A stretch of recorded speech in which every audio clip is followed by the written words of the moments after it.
그래서 식탁 한 끼 식사가 사람의 분노를 야기하는구나. 예수님도 너무 시장했는데 기대를 했다가 아무것도 못 먹어서 이게 이 기분이 나쁜가. 여러분, 예수님 그럴 분이 아니죠. 그렇죠? 아무리 배가 고파도 그럴 분은 아닌데, 어떤 의미입니까? 열매 없는 유대인들의 삶을 지적하는 거죠. 그리고 제자들을 교훈하는 거죠.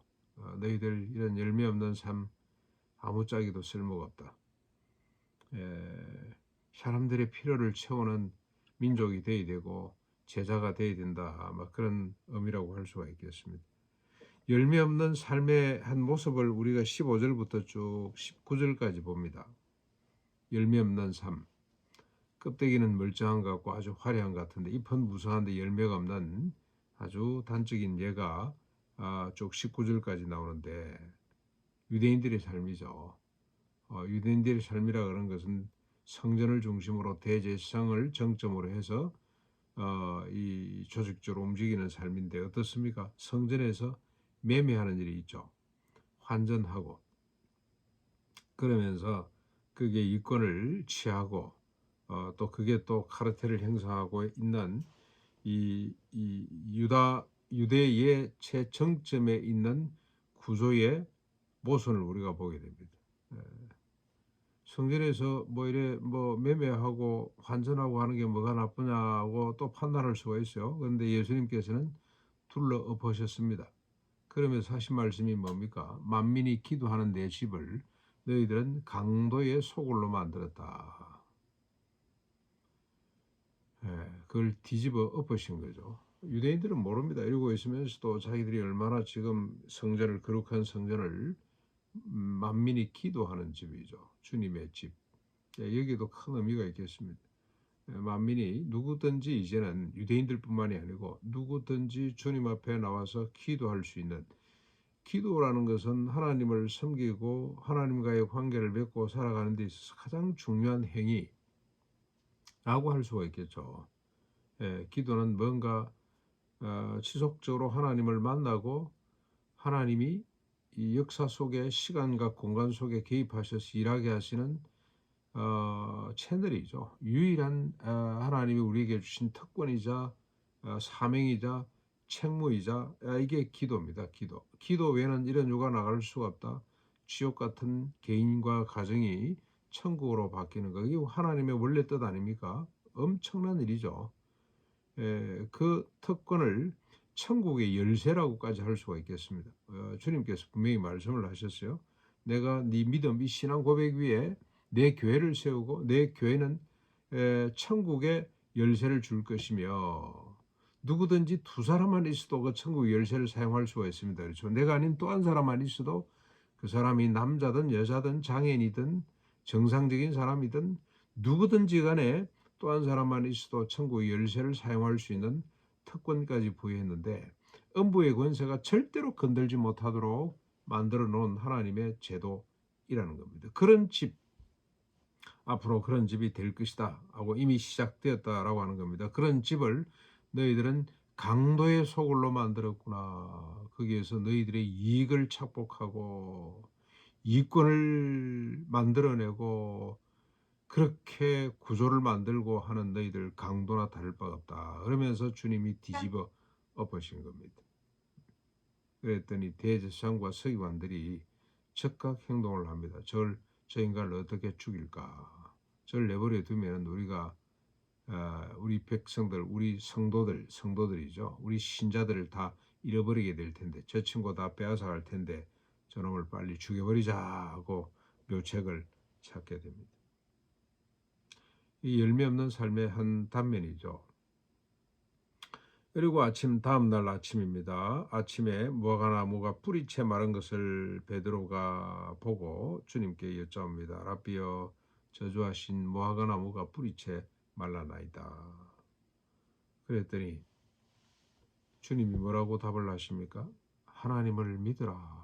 누구든지 산들어 들리어 바다에 던져지라 하면 그대로 될 것이고 믿고 의심하지 않고 믿으면 그대로 될 것이다. 그러므로 무엇이든지 기도하고 구하는 것을 받은 줄로 믿으라. 그리하면 너희들 그대로 되리라. 전혀 이거 동문서답입니다. 그렇죠? 뭐가 그래 열매 없는 삶 저렇게 저주를 받는 거야. 너희들도 열매를 맺도록 하거라 해야 될 텐데 믿고 기도해라. 그러면 그대로 될 것이다. 믿는 대로 된다. 왜 주님이 이런 말씀을 하실까요?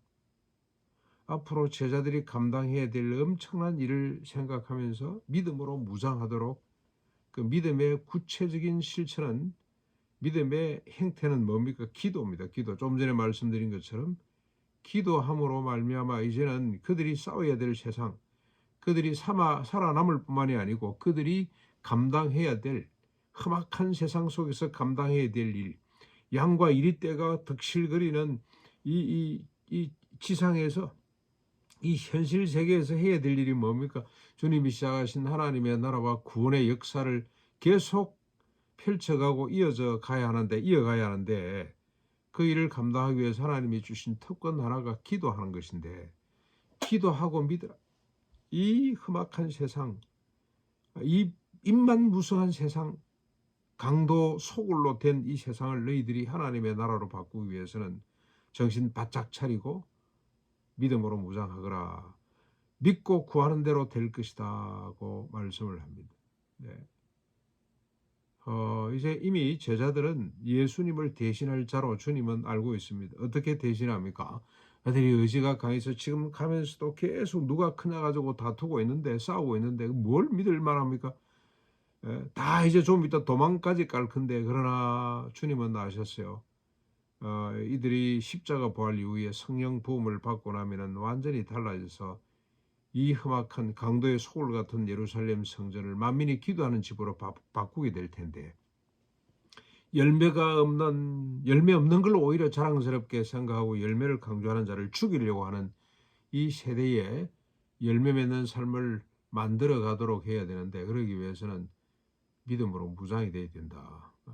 근데 믿음의 구체적인 실천은 기도인데 너희들 이제 정신 바짝 차리고 기도하는 대로 열매가 맺어질 것, 하나님께서 응답 받으실 것. 어느 정도입니까? 이 산들어 들려 저 바다에 던져지라 그래도 그대로 되는 하나님의 특권을 이제는 실현해야 되는데 그래서 하나님의 나라 구원의 역사를 이루어가야 되는데 정신 바짝 차리고 있으라.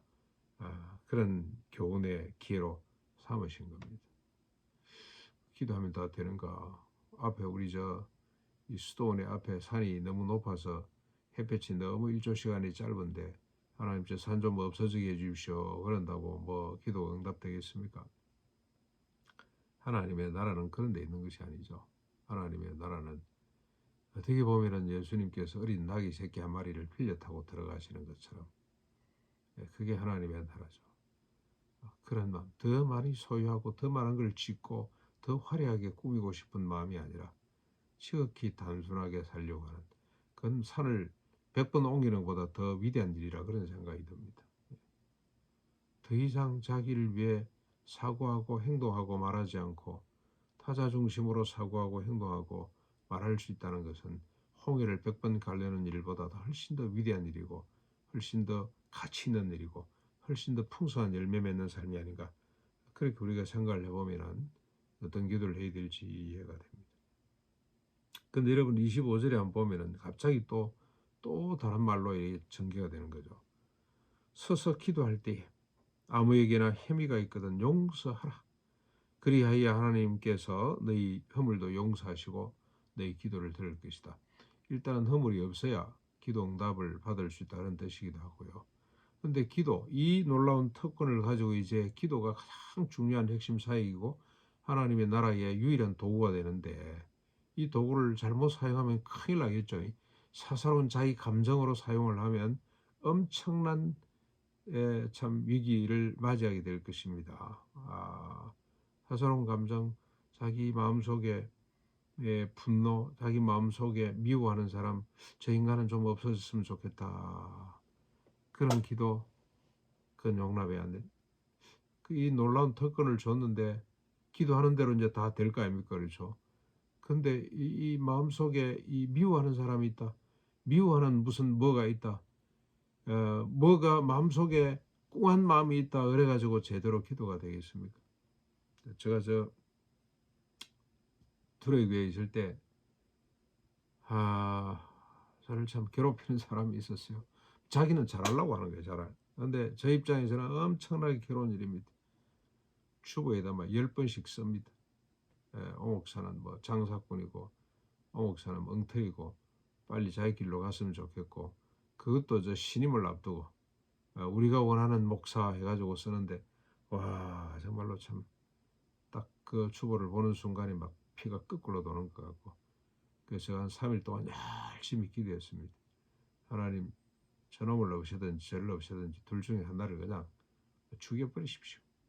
그런데 가만히 보니까 제가 죽고 싶은 마음은 없어요.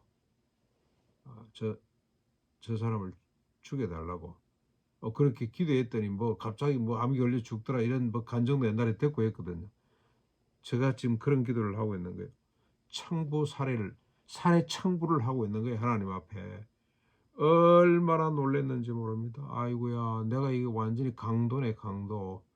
하나님 앞에 지금 저 인간을 살해해달라고 청부하고 있구나. 교사하고 있구나.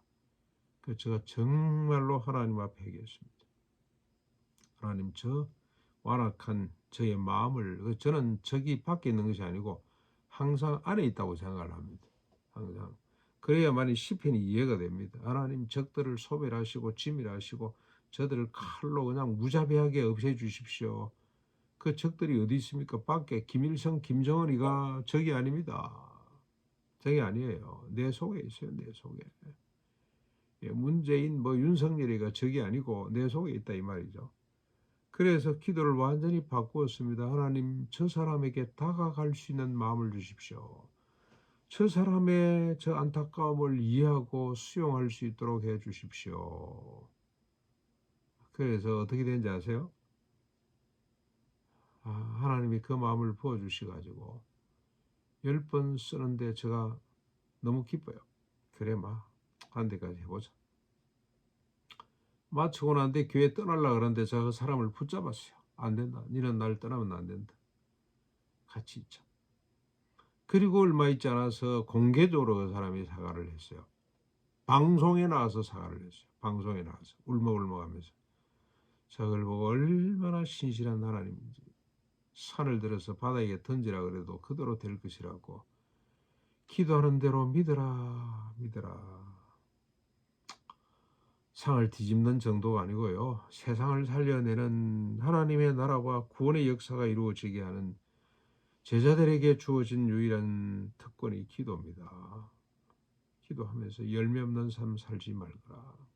열매 없는 삶 비참하게 생각하고. 그래서 오늘도 우리가 열심히 기도하면서 삽시다. 기도하면서 하나님, 열매 맺게 해주십시오. 산상보온이 그게 주님이 약속하신 구원의 열매이고 내 삶의 모습인데, 하나님, 그런 수준의 삶을 살아내도록 은혜를 베풀어 주십시오. 오른밤 맞고 왼밤 돌려야 되는 삶 살아낼 수 있도록 하나님 은혜를 주십시오. 그런 열매가 없어서 저주당하는 일이 없도록 해 주십시오. 오늘도 이런 믿음으로 멋있게 살아갈 수 있는 풍성한 열매를 맺으며 살아갈 수 있는 하루가 되기를 바랍니다.